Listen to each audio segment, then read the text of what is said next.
우리 아버지는 죄가 없습니다. 10살 꼬마가 사또 앞을 가로막으며 당돌한 제안을 합니다. 제가 수수께끼 문제 3개를 내겠습니다.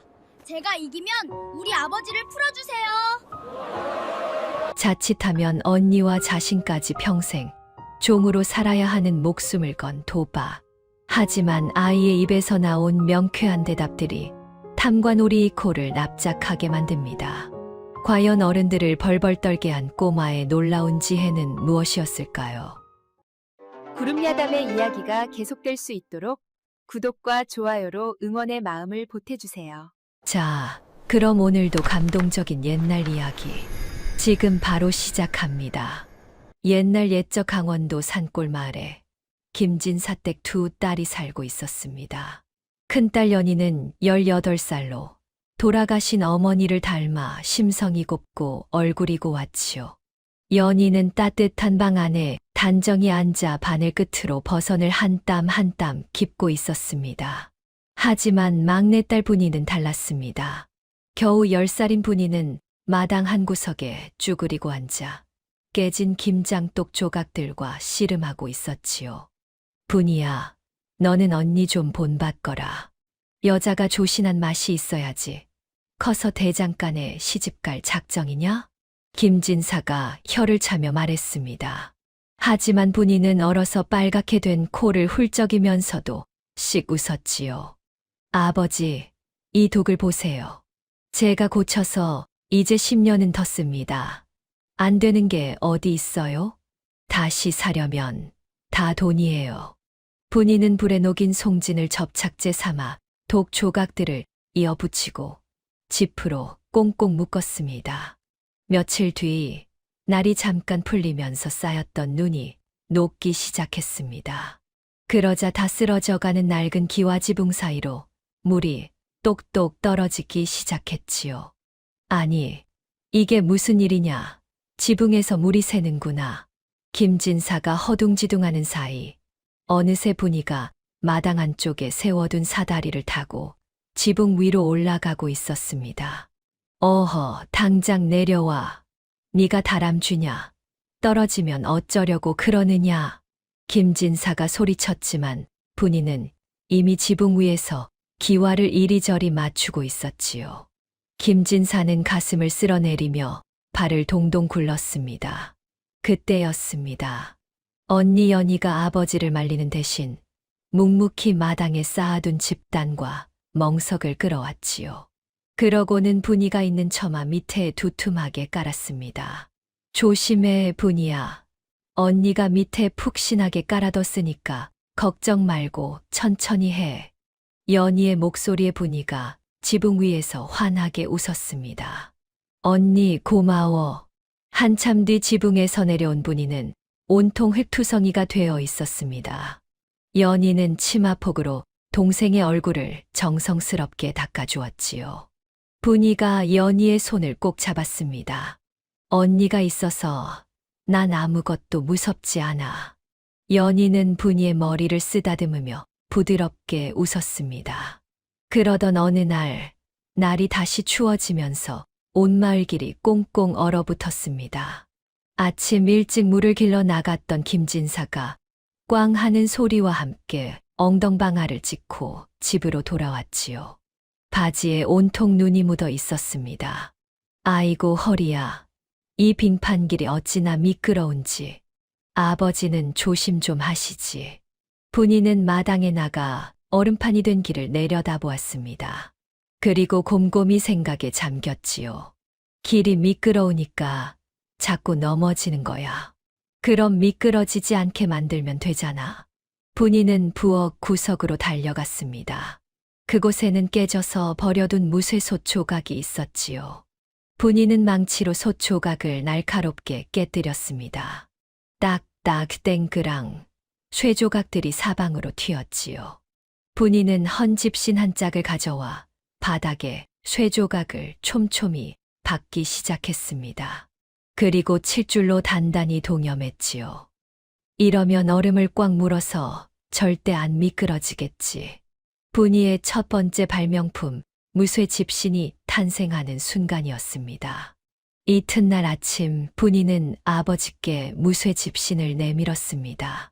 아버지, 내일 장터 가실 때 이거 더 신고 가세요. 얼음을 꽉 물어서 절대 안 미끄러져요. 하지만 김진사는 신발을 요리조리 뜯어보더니 질색했습니다. 선비가 어찌 이런 흉측한 것을 발에 단단 말이냐? 쇠조각이 삐죽삐죽하고 집신은 너덜너덜하니 남들이 보면 미친 사람인 줄 알겠다. 나는 안 신는다. 아니, 남들 눈이 중요해. 뼈 부러지면 아버지 손해지. 결국 김진사는 양반 체면을 따지며 분이의 정성을 무시하고 일반 집신을 신고 나섰습니다. 김진사가 장터에 다녀오는 길이었습니다. 햇살이 따사롭게 내리쬐었지만 그늘진 고갯마루는 여전히 얼음으로 덮여 있었지요. 김진사가 조심조심 고갯길을 오르고 있을 때였습니다. 저 아래에서 요란한 소리가 들려왔습니다. 비켜라, 도참봉 날이 행차시다. 붉은 비단으로 치장한 가마 하나가 고갯길을 오르고 있었습니다. 가마를 맨 4명의 가마꾼들이 헉헉거리며 발을 디뎠지만 빙판길은 가혹했지요. 한 걸음 오르면 반걸음 미끄러지기 일쑤였습니다. 이놈들아, 제대로 못 매겠느냐? 내 몸이 왔다 갔다 하지 않느냐? 가마 안에서 도참봉의 버럭 소리가 터져 나왔습니다. 죄송하옵니다. 날이 길이 어찌나 미끄러운지. 가마꾼 하나가 발을 헛디디며 휘청했습니다. 그 바람에 가마가 한쪽으로 기울었지요. 아이고, 가마꾼들이 있는 힘껏 버티고 있었지만 가마는 더 이상 앞으로 나아가지 못했습니다. 오히려 조금씩 뒤로 미끄러지기 시작했지요. 마음 약한 김진사는 그 모습을 참아볼 수가 없었습니다. 저러다 큰일 나겠구나. 내가 조금만 도와주면 되겠지.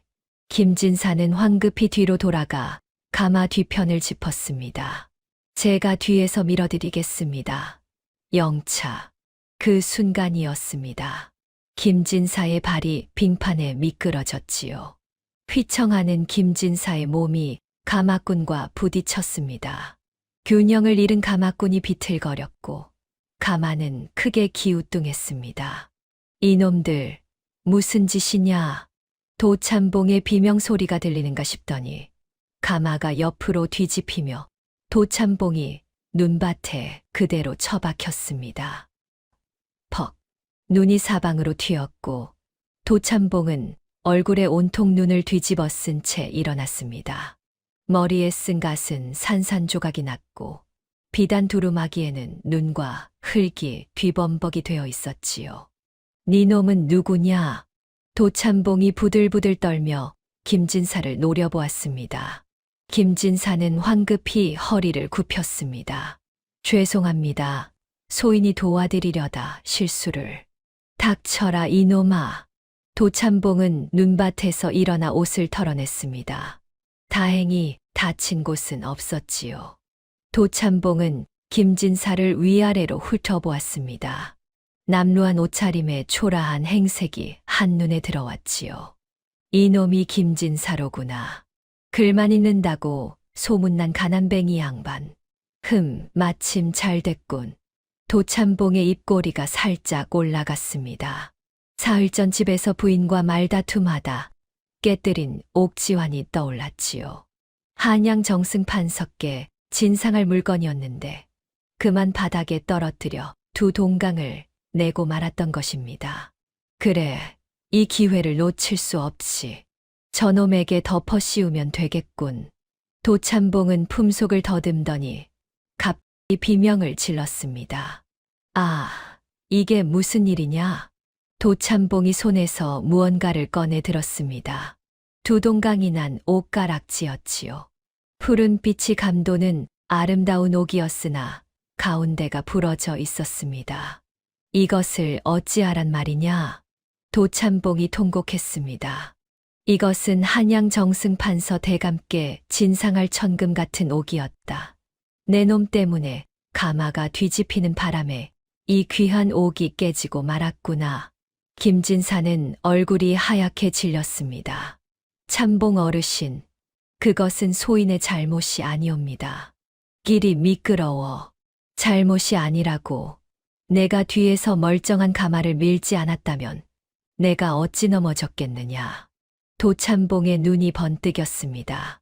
이 옥의 값은 1000냥이다. 1000냥이라니요. 소인은 가난한 선비로.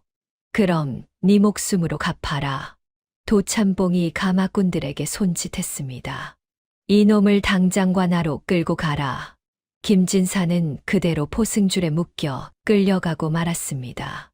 김진사는 관아옥에 갇혔습니다. 어두컴컴한 옥 안은 찬바람이 스며들어 뼛속까지 시렸지요. 김진사는 옥바라지로 온 연희와 분이에게 고개를 들지 못했습니다. 아버지, 괜찮으세요? 연희가 창살 사이로 손을 내밀었습니다. 김진사가 떨리는 손으로 딸의 손을 잡았지요. 아버지 잘못이 아니에요. 분이가 소리쳤습니다. 길이 미끄러운 게 잘못이지. 아버지가 뭘 잘못했어요? 바로 그때였습니다. 옥문이 삐걱 열리더니 도참봉이 비단 두루마기를 휘날리며 들어왔습니다. 뒤따라 사또도 함께 들어왔지요. 도참봉은 창사를 잡고 김진사를 내려다보았습니다. 김진사, 1000냥을 갚을 길이 있느냐? 없습니다. 김진사가 고개를 떨구었습니다. 그럼 옥에서 썩어 죽을 작정이냐? 도참봉이 입꼬리를 올렸습니다. 하지만 말이다. 내가 자비를 베풀어 한 가지 방법을 주마. 도참봉의 눈이 창살 밖에 서 있는 연희에게로 향했습니다. 연희는 본능적으로 한 걸음 뒤로 물러났지요. 너의 큰딸 연희를 내 첩으로 들인다면 옥값은 없던 일로 하겠다. 뭐라고요? 김진사가 벌떡 일어나 창살을 붙잡았습니다. 그것만은 안 됩니다. 제 딸은 아직 어린아이. 어린아이? 18이면 시집갈 나이 아니냐? 도참봉이 코웃음을 쳤습니다. 게다가 나는 돈 많은 천석군이다. 너의 딸이 내 집에 들어오면 비단옷에 금은 보화를 차고 살 수 있지. 가난한 양반 집에서 고생하는 것보다 훨씬 낫지 않겠느냐? 이 파렴치한 놈. 김진사가 창살을 흔들었지만 소용없었습니다. 사또가 나서며 말했지요. 도참봉 어르신의 호의를 거절하겠다는 게냐? 그럼 내 목숨은 각오해야 할 것이다. 연희가 떨리는 목소리로 말했습니다. 제가 가겠습니다. 연희야, 안 된다. 김진사가 절규했지만 연희는 이미 눈물을 닦고 있었습니다. 아버지를 이대로 둘 수는 없어요. 제가 가면 아버지가 사시잖아요. 도참봉이 만족스럽게 고개를 끄덕였습니다. 현명한 선택이다. 오늘 밤까지 짐을 싸서 내 집으로 오너라. 그럼 내 아비는 당장 풀어주마.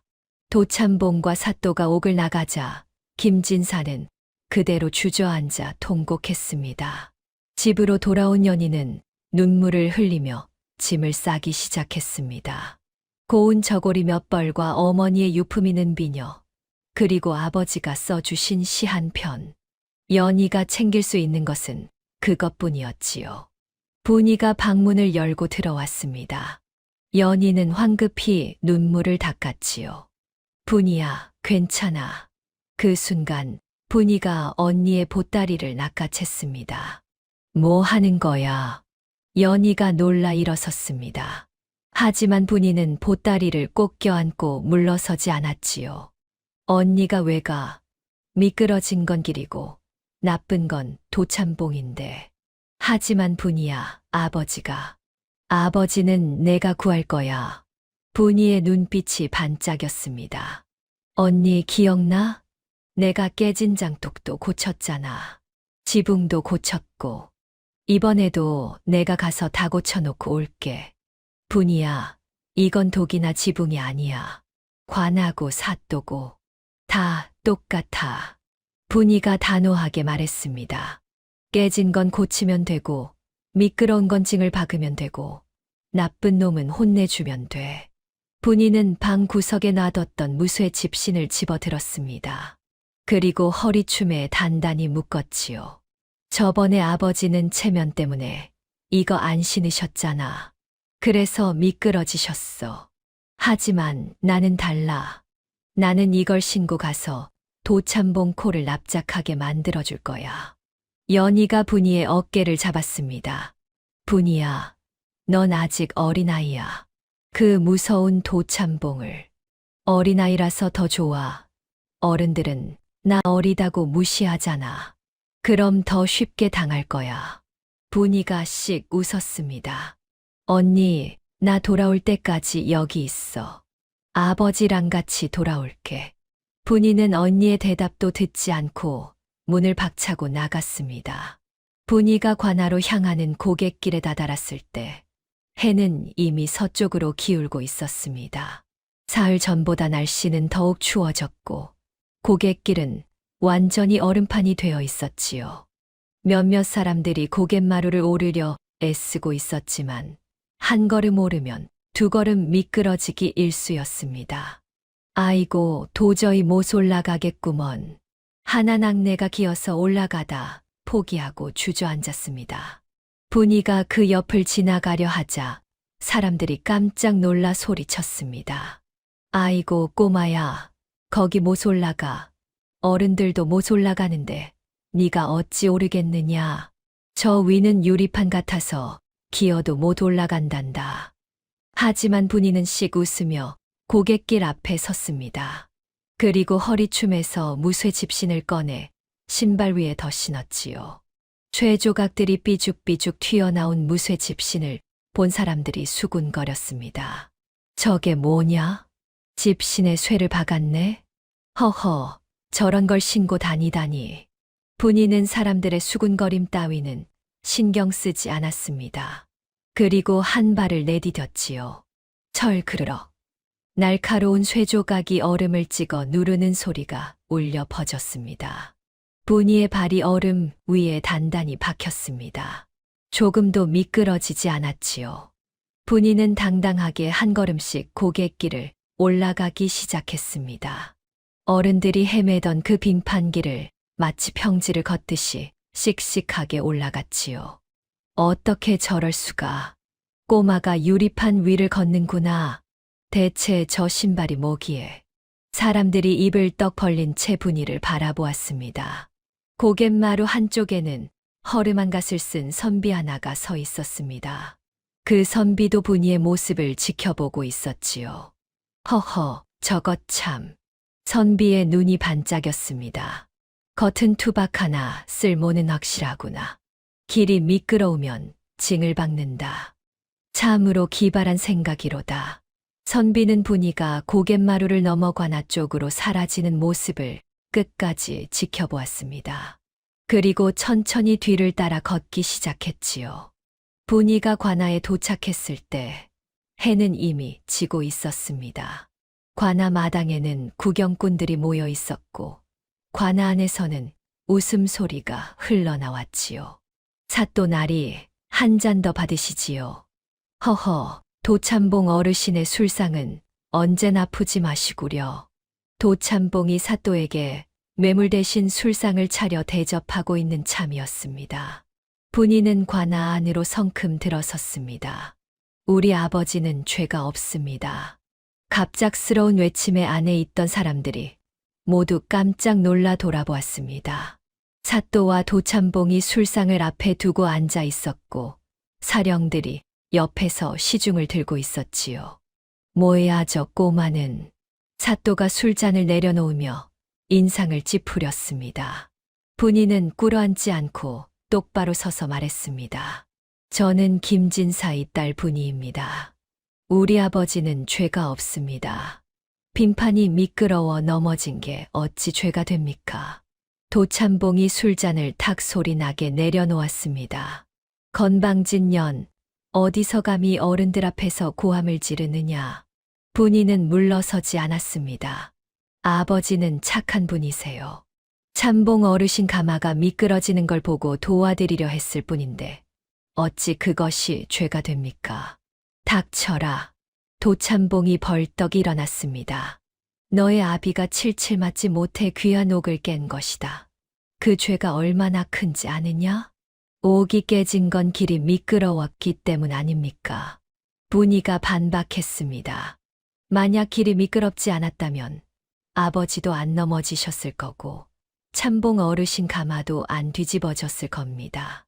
그러니 잘못은 길에 있는 거지 우리 아버지한테 있는 게 아닙니다. 인연이 지금 도참봉이 주먹을 불끈 쥐었습니다. 사또가 손을 들어 도참봉을 말리고는 차갑게 웃었습니다. 꼬마야, 법은 법이다. 내 아비는 귀한 옥을 망가뜨렸고 그 값을 물어야 한다. 그럼 제가 증명하겠습니다.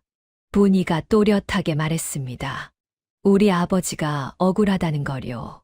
관아 마당에 모인 구경꾼들이 웅성거리기 시작했습니다. 도참봉의 얼굴이 점점 더 붉어졌지요. 여봐라, 저 건방진 것을 당장 끌어내라. 도참봉이 소리쳤습니다. 포졸들이 다가왔지만 분이는 꿈쩍도 하지 않았습니다. 분이가 포졸들을 향해 한 손을 들어 올렸습니다. 잠깐만요. 저한테 한 가지 제안이 있습니다. 제안이라니 어린 것이 무슨 제안을 한단 말이냐? 사또가 비웃었습니다. 하지만 분이는 당당하게 말했지요. 그럼 내기를 하시지요. 제가 내는 문제 3개를 맞히시면 저도 언니와 함께 종이 되겠습니다. 하지만 못 맞히시면 아버지를 풀어주세요. 순간 관아안이 조용해졌습니다.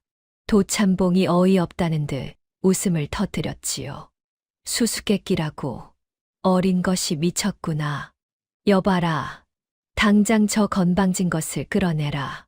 도참봉이 손을 휘저었습니다. 포졸들이 분이에게 다가왔지요.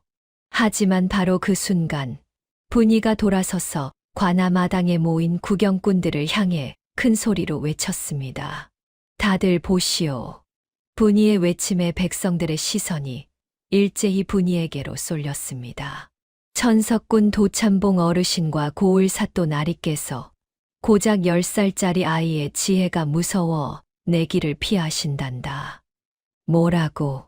도참봉의 얼굴이 새빨갛게 달아올랐습니다. 양반 체면에 아이가 무서워 도망치시다니. 분이의 말에 마당에 모인 백성들이 웅성거리기 시작했습니다. 그러게 말이야. 그냥 맞히면 될 걸 왜 피한대. 천석군이면서 10살짜리한테 치는 게 무서운가? 아무래도 찔리는 게 있나 보지.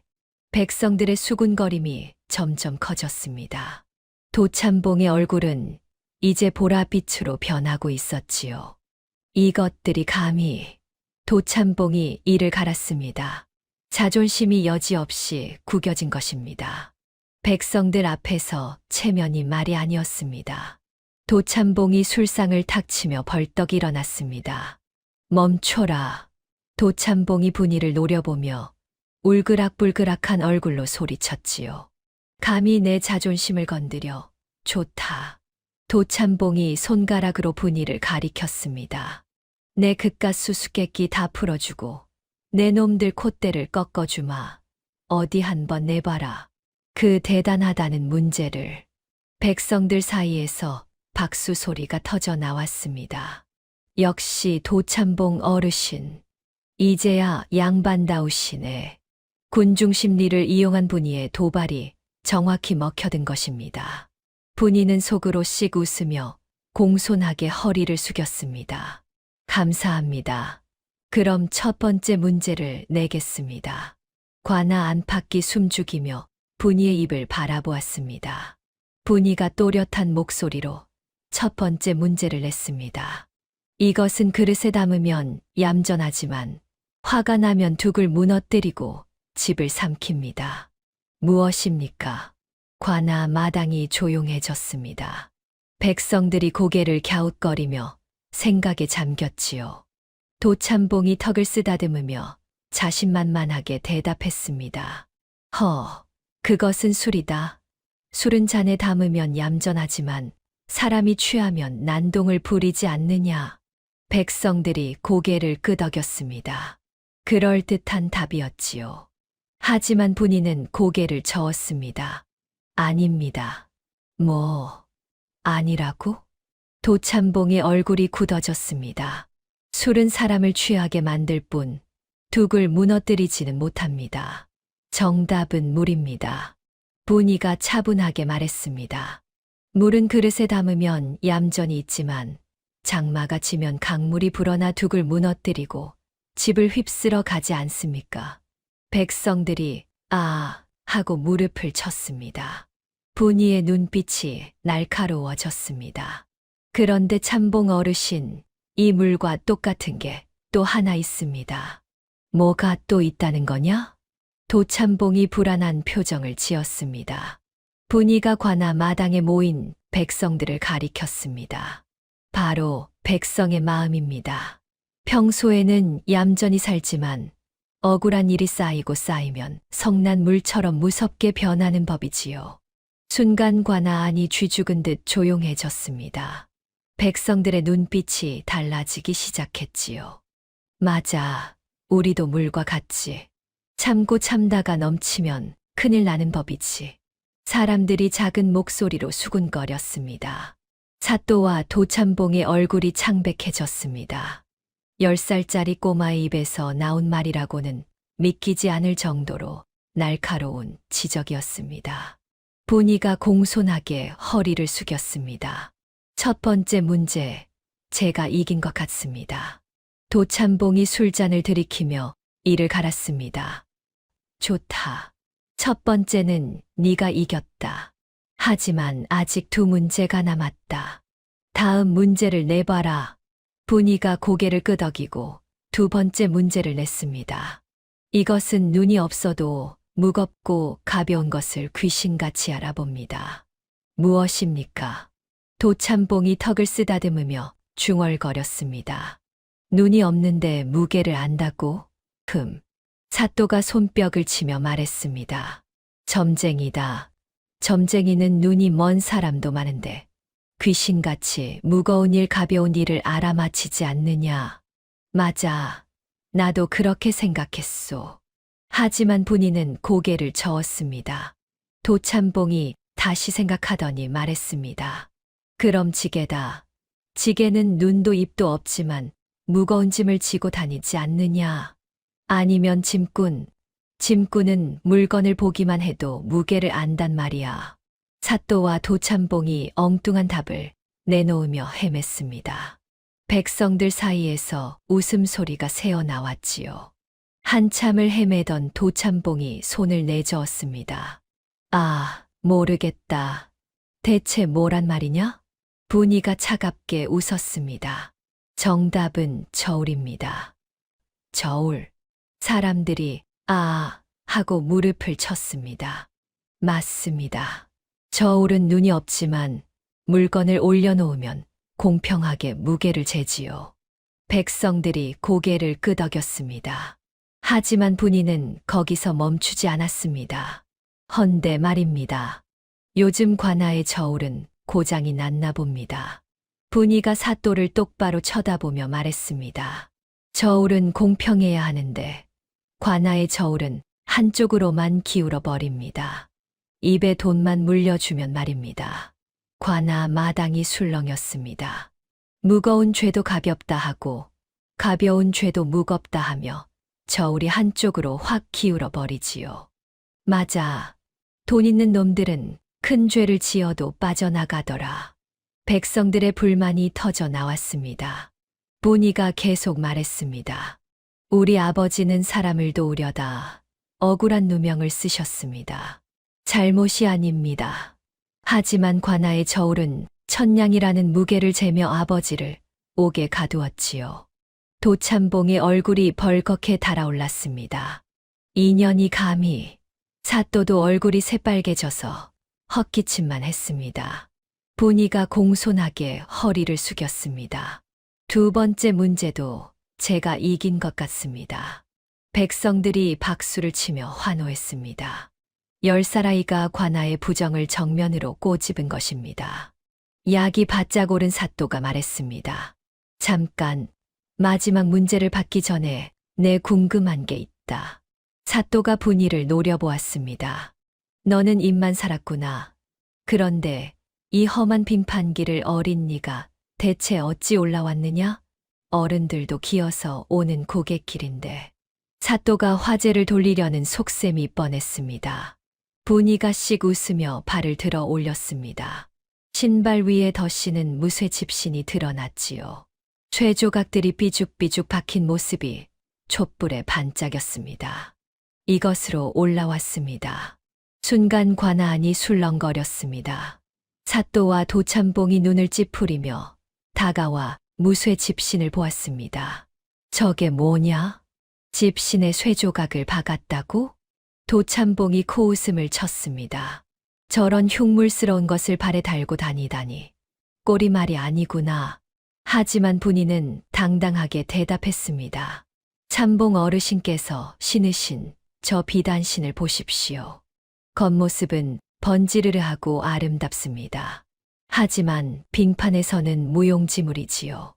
오히려 미끄러져서 사람을 다치게 만듭니다. 도참봉의 얼굴이 굳어졌습니다. 분이의 눈빛이 빛났습니다. 이 무쇠집신은 못생겼습니다. 하지만 사람을 지켜줍니다. 빙판에 미끄러지지 않게 만들어주지요. 분이가 사또를 향해 말했습니다. 사또 날이 모양새는 흉해도 사람을 지켜주는 이 쇠신발처럼 나리께서도 거칠애보다는 백성을 지키는 투박한 지혜를 보셔야 하지 않겠습니까? 관아 마당이 조용해졌습니다. 분이가 큰 소리로 말했습니다. 길이 미끄러우면 이렇게 징을 박으면 됩니다. 세상 일도 마찬가지입니다. 세상 일이 미끄러우면 지혜라는 징을 박아야 안 넘어지는 법이지요. 그 순간 관아 마당에서 한 백성이 소리쳤습니다. 옳소. 그러자 여기저기서 박수 소리가 터져 나왔습니다. 맞는 말이야. 체면이 밥 먹여주나. 거칠애보다 속이 중요하지. 저 꼬마의 말이 천냥보다 귀하구나. 백성들의 환호 소리가 관아를 가득 채웠습니다. 도참봉은 이를 갈았고 사또는 부채질을 멈추지 못했습니다. 10살 꼬마에게 완전히 제압당하고 있는 형국이었지요. 분이가 다시 공손하게 허리를 숙였습니다. 이제 마지막 문제를 내겠습니다. 그때 도참봉이 더 이상 참지 못하고 벌떡 일어났습니다. 2년, 감히 어른을 놀리느냐. 도참봉이 손을 번쩍 들어 올렸지요. 분이의 뺨을 후려치려는 것이었습니다. 바로 그 순간이었습니다. 안 돼. 어디선가 비명소리가 들리더니 한 여인이 관아 안으로 뛰어들어왔습니다. 연희였습니다. 연희는 숨을 헐떡이며 분이 앞으로 달려와 동생을 꽉 끌어안았습니다. 제 동생을 건드리지 마세요. 연희의 목소리가 떨렸지만 눈빛만은 단호했습니다. 도참봉의 손이 허공에서 멈췄습니다. 연희의 갑작스러운 등장에 당황한 것이었지요. 너는 큰딸 아니냐? 맞습니다. 저는 오늘 밤 참봉 어르신 댁으로 가기로 한 연희입니다. 연희가 똑바로 말했습니다. 하지만 제 동생을 건드리시면 안 됩니다. 분이는 아버지를 구하려고 이렇게 용감하게 온 것뿐입니다. 도참봉이 비웃었습니다. 용감하다고 저녀는 지금 나와 사또 나리를 능욕하고 있다. 아닙니다. 연희가 소리쳤습니다. 분이는 진실을 말하고 있을 뿐입니다. 어른들께서 진실을 받아들이지 못하실 뿐이지요. 도참봉의 얼굴이 일그러졌습니다. 인연이 어디서 감히. 하지만 연희는 물러서지 않았습니다. 오히려 분이를 더 꽉 끌어안으며 말했습니다. 참봉 어르신, 저를 치시려거든 실컷 치십시오. 하지만 제 동생은 절대 못 건드립니다. 연희의 눈에서 눈물이 흘러내렸습니다. 만약 분이에게 손을 대신다면 저는 혀를 깨물고 죽어서 귀신이 되어 평생 참봉 어르신을 쫓아다닐 것입니다. 연희의 목소리는 떨렸지만 그 말에는 진심이 담겨 있었습니다. 도참봉이 흠칫하며 뒤로 물러섰습니다. 조선에서는 억울하게 죽은 원혼이 귀신이 되어 산 사람을 괴롭힌다는 믿음이 있었지요. 도참봉도 그런 말을 듣는 순간 소름이 돋았습니다. 도참봉은 손을 내리며 자리로 돌아갔습니다. 분이가 언니의 품에서 고개를 들었습니다. 언니, 집에 있으라고 했잖아. 바보야. 내가 어떻게 집에만 있어. 연희가 분이의 머리를 쓰다듬었습니다. 너 혼자 위험한 곳에 오는데 언니가 가만히 있을 수 있겠니? 분이의 눈에도 눈물이 맺혔습니다. 하지만 금방 눈물을 닦고 웃었지요. 이제 마지막 문제만 남았어. 분이가 언니의 품에서 일어나 관아 마당 한가운데로 걸어 나왔습니다. 관아 안팎이 숨죽이며 분이를 바라보았습니다. 이제 마지막 문제를 내겠습니다. 분이의 목소리가 고요한 밤 공기를 가르며 울려 퍼졌습니다. 도참봉과 사또는 긴장한 얼굴로 분이를 쳐다보았지요. 두 문제를 연달아 틀렸으니 이번만큼은 반드시 맞춰야 했습니다. 분이가 천천히 입을 열었습니다. 찢어진 옷은 깊고 무너진 지붕은 고칠 수 있습니다. 백성들이 고개를 끄덕였습니다. 분이가 직접 해온 일들이었지요. 깨진 독도 송진으로 붙이고 미끄러운 길도 쇠를 박아 고칠 수 있습니다. 분이의 목소리가 점점 낮아졌습니다. 하지만 세상에 딱 하나 억만금을 줘도 절대 고칠 수 없는 것이 있습니다. 분이가 관아 안을 둘러보았습니다. 그것은 무엇입니까? 순간 관아가 쥐죽은 듯 조용해졌습니다. 도참봉이 턱을 쓰다듬으며 생각했습니다. 사또도 이마에 땀을 흘리며 생각에 잠겼습니다. 백성들도 서로 눈치를 보며 수군거렸습니다. 고칠 수 없는 게 뭘까? 죽은 사람 아닐까? 아니야. 너무 쉬운 답이잖아. 그럼 병. 한참을 생각하던 도참봉이 손을 들었습니다. 잠깐, 시간을 좀 달라. 마음껏 생각하세요. 분이가 담담하게 말했습니다. 도참봉과 사또는 머리를 맞대고 수군거렸습니다.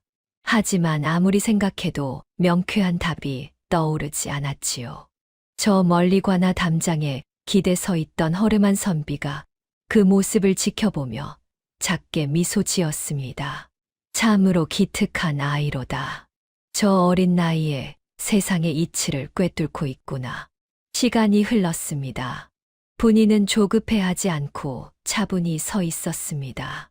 언니 연희가 멀리서 분이를 바라보며 두 손을 꼭 쥐고 있었지요. 마침내 도참봉이 포기한 듯 손을 내저었습니다. 모르겠다. 대체 뭐란 말이냐? 사또도 부채질을 멈추고 고개를 저었습니다. 나도 모르겠구나. 백성들도 웅성거렸지만 아무도 답을 알지 못했습니다. 분이가 달빛 아래서 조용히 입을 열었습니다. 그럼 제가 답을 말씀드리겠습니다. 정답은 흘러간 시간입니다. 시간. 사람들이 의아해하며 되물었습니다. 분이가 고개를 끄덕였습니다. 맞습니다. 찢어진 옷은 바늘과 실로 기우면 됩니다. 무너진 지붕은 기와를 올리면 되고 깨진 독은 송진으로 붙이면 됩니다. 분이의 목소리가 낮아졌습니다. 하지만 한 번 흘러간 시간만큼은 세상 그 누구도 되돌릴 수 없습니다. 관아 마당이 조용해졌습니다. 백성들이 숨죽이며 분이의 말을 들었지요. 아버지가 옥에서 떨며 보낸 시간. 분이의 눈에 눈물이 맺혔습니다. 추운 오간에서 아버지는 제대로 드신 밥도 없고 따뜻한 이불도 없이 돌바닥에서 지내셨지요. 연희도 눈물을 흘렸습니다. 우리 언니가 눈물 흘린 시간. 분이가 언니를 돌아보았습니다. 언니는 아버지를 구하려고 도참봉 어르신 댁으로 가는 짐을 싸며 하루 종일 울었습니다. 자신의 몸을 팔아야 하는 슬픔에 그렇게 눈물을 쏟았지요. 백성들 사이에서 흐느끼는 소리가 들렸습니다. 분이가 도참봉을 똑바로 쳐다보았습니다. 도참봉 어르신께서 천석군 부자라 해도 이 시간만큼은 절대 되돌릴 수 없습니다. 억만금을 주셔도 못 물어내십니다. 도참봉의 입이 떡 벌어졌습니다. 할 말이 없었지요. 아버지가 추위에 떨던 그 시간, 언니가 슬픔에 잠 못 이루던 그 시간, 제가 걱정에 밥을 못 먹던 그 시간은 이미 흘러가 버렸습니다. 분이의 목소리가 떨렸습니다. 그 시간들은 영영 돌아오지 않습니다. 천냥을 주셔도 만냥을 주셔도 돌아오지 않습니다. 관아 안팎이 숙연해졌습니다. 사또가 부채질을 멈추고 고개를 숙였습니다. 도참봉은 주먹을 쥐었다 폈다를 반복했지요. 분이가 공손하게 허리를 숙였습니다. 세 문제 모두 제가 이겼습니다. 약속대로 우리 아버지를 풀어주셔야 합니다. 백성들이 환호성을 질렀습니다. 그렇다. 약속을 지켜라. 꼬마가 이겼다. 김진사를 풀어줘야지. 하지만 도참봉의 얼굴은 점점 더 일그러지고 있었습니다. 10살짜리 꼬마에게 완패했다는 사실을 도저히 받아들일 수 없었던 것입니다. 도참봉이 벌떡 일어나 화를 냈습니다. 시끄럽다. 도참봉이 고함을 질렀습니다. 내가 언제 약속을 했단 말이냐. 어린 것이 어른을 우롱하는 걸 내가 참고만 있을 줄 알았느냐. 백성들이 웅성거렸습니다.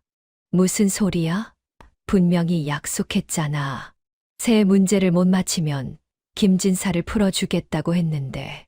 하지만 도참봉은 귀를 막은 채 소리쳤습니다. 여봐라.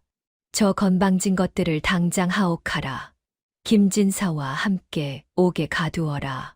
포졸들이 주춤거리며 앞으로 나왔습니다. 참봉 어르신, 하지만 백성들 앞에서 하신 약속을. 닥쳐라. 내 명을 따르지 못하겠느냐. 도참봉이 버럭 소리를 지르자 포졸들이 어쩔 수 없이 분이와 연희에게 다가갔습니다. 연희가 분이를 끌어안았습니다. 안 돼요. 우리 동생은 약속대로 이겼어요. 백성들이 앞으로 몰려 나왔습니다. 이건 말이 안 돼. 약속을 어기는 게 어디 있어. 양반이 약속도 안 지키면 짐승이랑 뭐가 다르냐. 하지만 도참봉은 아랑곳하지 않았습니다. 자존심이 여지없이 구겨진 데다 천석군인 자신이 10살짜리에게 졌다는 사실을 인정할 수 없었던 것입니다. 시끄럽다. 다들 흩어지지 않으면 너희들도 다 잡아들이겠다. 사또도 난처한 표정을 지으며 말했습니다. 도참봉 어르신, 이건 좀. 사또 나리, 인연들이 관아를 우롱했습니다.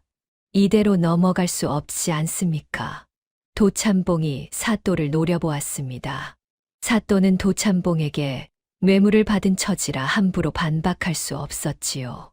포졸들이 분이와 연희에게 다가왔습니다. 자매는 서로를 꼭 끌어안은 채 물러서지 않았지요. 언니, 무서워? 응, 무서워. 너는? 나도 무서워. 하지만 우리 아버지는 더 무서웠을 거야. 분이가 언니의 손을 꼭 잡았습니다. 바로 그 순간이었습니다. 관아 마당 한쪽에서 낮고 차가운 목소리가 울려 퍼졌습니다. 멈추시오. 모두가 그쪽을 돌아보았습니다. 허름한 갓을 쓴 선비 하나가 어둠 속에서 천천히 걸어 나오고 있었지요. 달빛이 그의 얼굴을 비추었습니다. 눈빛만은 형형하게 빛나고 있었습니다. 허름한 선비가 관아 마당 한가운데로 걸어 나왔습니다. 낡은 갓에 해진 두루마기, 그리고 먼지가 잔뜩 묻은 신발. 누가 봐도 지나가는 가난한 과객이었지요. 도참봉이 미간을 찌푸리며 소리쳤습니다. 누구냐? 감히 관아에서 소리를 지르다니. 썩 꺼지지 못할까. 선비는 아랑곳하지 않고 천천히 걸어오며 차갑게 입을 열었습니다. 나는 이곳저곳을 떠도는 선비일 뿐이요. 헌데 조금 전 나는 고갯길에서 이 아이가 무쇠 집신을 신고 빙판길을 오르는 것을 보았소. 선비의 눈길이 분이에게 머물렀습니다. 투박하고 흉측한 신발이었지만 그 신발은 아이를 지켜주었소. 미끄러운 길에서도 넘어지지 않게 말이오. 선비가 고개를 돌려 도참봉과 사또를 쏘아보았습니다. 그의 눈빛이 서늘하게 빛났습니다. 그런데 오늘 나는 이곳에서 무엇을 보았는지 아시오? 겉은 번지르르한 비단옷을 입고 계시지만 그 속은 어린아이의 집신보다 못한 더럽고 추악한 양심을 가진 자들을 보았소. 뭐라고? 도참봉의 얼굴이 불그락 푸르락 터질 듯 달아올랐습니다. 감히 천석군인 자신에게 훈계를 두는 거렁뱅이를 참을 수 없었지요.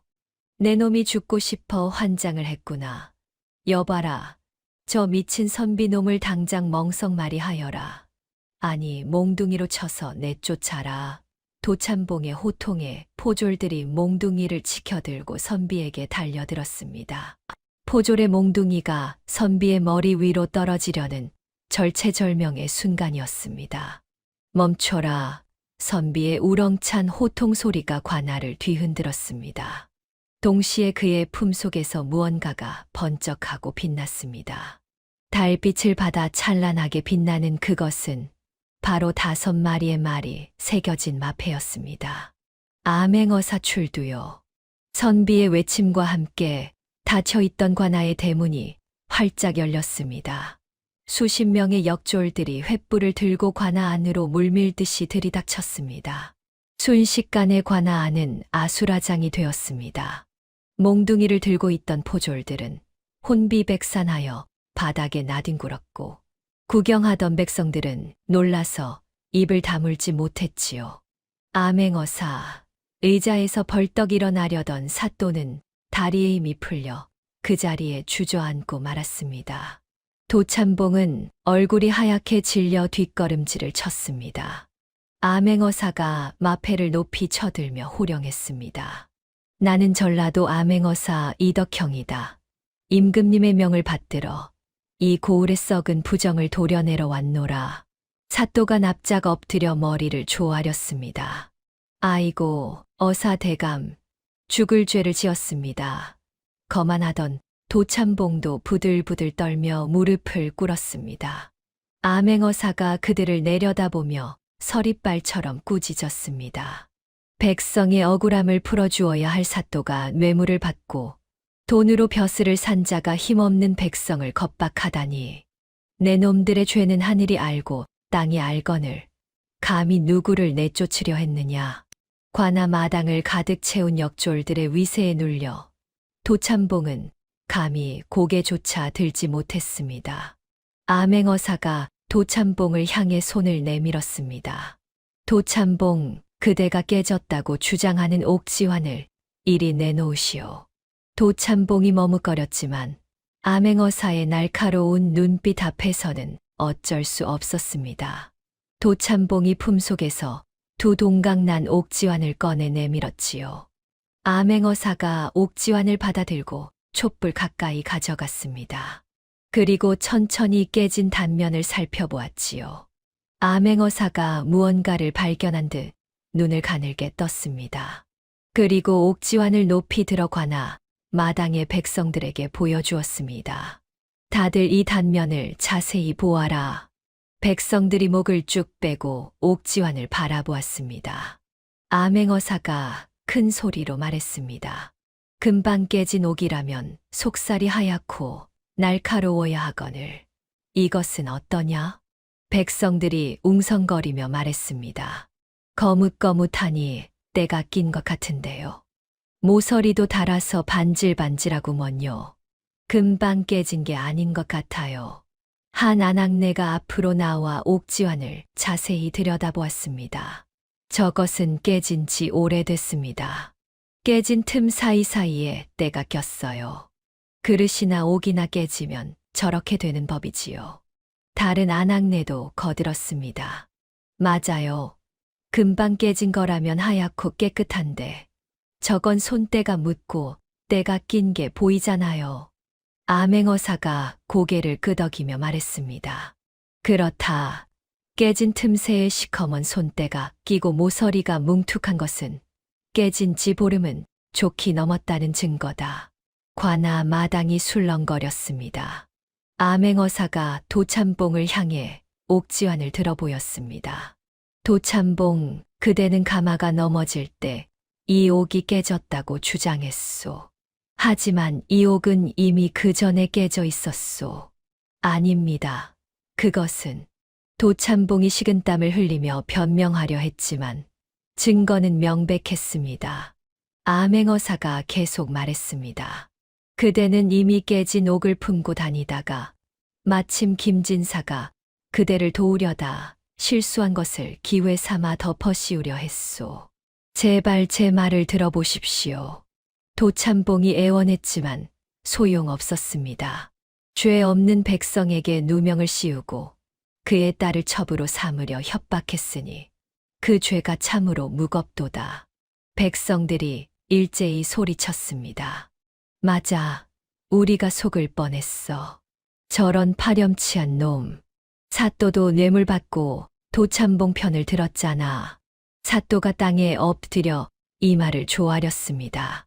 한 아낙네가 무릎을 치며 말했습니다. 맞아, 깨진 그릇 오래 두면 저렇게 되지. 다른 사람들도 고개를 끄덕였습니다. 그러게 금방 깨진 게 아니야. 도참봉이 처음부터 거짓말을 한 거지. 분이가 언니의 손을 꼭 잡고 눈물을 흘렸습니다. 마침내 아버지의 억울함이 밝혀지는 순간이었지요. 암행어사가 포졸들에게 명했습니다. 도참봉과 사또를 당장 결박하라. 그리고 옥에 갇힌 김진사를 즉시 석방하라. 명을 받들겠습니다. 포졸들이 황급히 움직였습니다. 도참봉은 발버둥을 쳤지만 이미 늦었습니다. 안 돼. 내가 천석군인데 이럴 수는 없어. 하지만 아무도 그의 말을 듣지 않았습니다. 연희가 분이를 꽉 끌어안았습니다. 분이야, 해냈어. 우리가 해냈어. 응, 언니. 이제 아버지를 만날 수 있어. 두 자매는 서로를 껴안고 기쁨의 눈물을 흘렸습니다. 얼마 지나지 않아 옥문이 열리고 김진사가 나왔습니다. 아버지. 분이와 연희가 달려가 아버지를 끌어안았습니다. 김진사는 두 딸을 꼭 껴안으며 눈물을 흘렸지요. 분이야, 연희야. 너희들이 나를 구했구나. 아버지, 이제 괜찮아요. 모든 게 다 해결됐어요. 세 식구는 한참을 끌어안고 있었습니다. 암행어사가 그 모습을 보며 흐뭇하게 웃었습니다. 김진사, 그대는 훌륭한 딸들을 두었소. 특히 작은 딸 분이는 참으로 지혜롭고 용감한 아이로구려. 김진사가 황급히 절을 올렸습니다. 은혜를 어찌 갚아야 할지 모르겠습니다. 아니요, 내가 한 일은 없소. 모두 분이가 해낸 일이오. 암행어사가 분이의 머리를 쓰다듬었습니다. 분이야, 너는 참으로 기특한 아이로구나. 나도 너에게 배울 게 많구나. 분이가 수줍게 웃었습니다. 세 식구는 관아를 나와 집으로 향했습니다. 달빛이 밝게 길을 비추고 있었지요. 고갯마루에 다다랐을 때였습니다. 여전히 빙판으로 얼어붙은 길이 눈앞에 펼쳐졌습니다. 분이가 갑자기 멈춰 섰습니다. 그리고 허리춤에서 작은 주머니를 꺼냈지요. 주머니 안에는 집에서 챙겨온 재가 가득 들어 있었습니다. 분이는 주머니를 열고 빙판길에 재를 뿌리기 시작했습니다. 분이야, 뭐 하느냐? 김진사가 의아해하며 물었습니다. 길을 고쳐놔야 다른 사람이 또 안 넘어지지요. 분이는 재를 한 줌씩 떠서 빙판 위에 골고루 뿌렸습니다. 재가 얼음 위에 내려앉자 미끄러운 길이 조금씩 거칠어졌지요. 연희가 눈물을 글썽이며 동생을 바라보았습니다. 우리 분이가 정말 다 컸구나. 김진사도 코끝이 찡해졌습니다. 딸의 작은 손이 세상을 조금씩 바꾸고 있었습니다. 저 멀리 관아 마루에서 이 모습을 지켜보던 암행어사가 조용히 미소 지었습니다. 세상을 고칠 아이로다. 분이는 젤을 다 뿌린 뒤 왼손으로는 언니의 손을, 오른손으로는 아버지의 손을 꼭 잡았습니다. 자, 이제 집에 가요. 언니 배고프지? 집에 가면 내가 죽 끓여줄게. 허허, 네가 죽을 끓여준다고? 김진사가 웃으며 물었습니다. 당연하지. 독도 고치고 지붕도 고치는데 죽 못 끓일 것 있어. 세 식구는 손을 맞잡고 씩씩하게 길을 걸어갔습니다. 분이가 뿌려놓은 제 덕분에 뒤따라오는 그 누구도 넘어지지 않는 안전한 길이 되었지요. 달빛이 세 사람의 그림자를 길게 늘어뜨렸습니다. 10살 분이는 깨진 독을 고치고 무너진 지붕을 고치고 미끄러운 길을 고쳤습니다. 그리고 마침내 세상의 불의까지 고쳐냈지요. 작은 손으로 할 수 있는 일부터 하나씩 고쳐나가는 마음. 그것이 바로 세상을 따뜻하게 만드는 힘이 아닐까요? 세상을 살다 보면 우리네 인생길도 빙판처럼 미끄럽고 막막할 때가 참 많습니다. 억울해서 넘어지기도 하고 춥고 힘들어서 주저앉고 싶을 때도 있지요. 하지만 여러분, 우리 분이처럼 지혜라는 단단한 징을 받고 사랑하는 가족의 손을 꼭 잡는다면 어떤 험한 고개도 씩씩하게 넘어갈 수 있을 겁니다. 오늘 하루 고단했던 여러분의 삶에도 미끄러지지 않는 든든한 행운이 함께하기를 바랍니다. 다음 영상을 빠르게 만나보시려면 좋아요와 구독을 눌러주세요.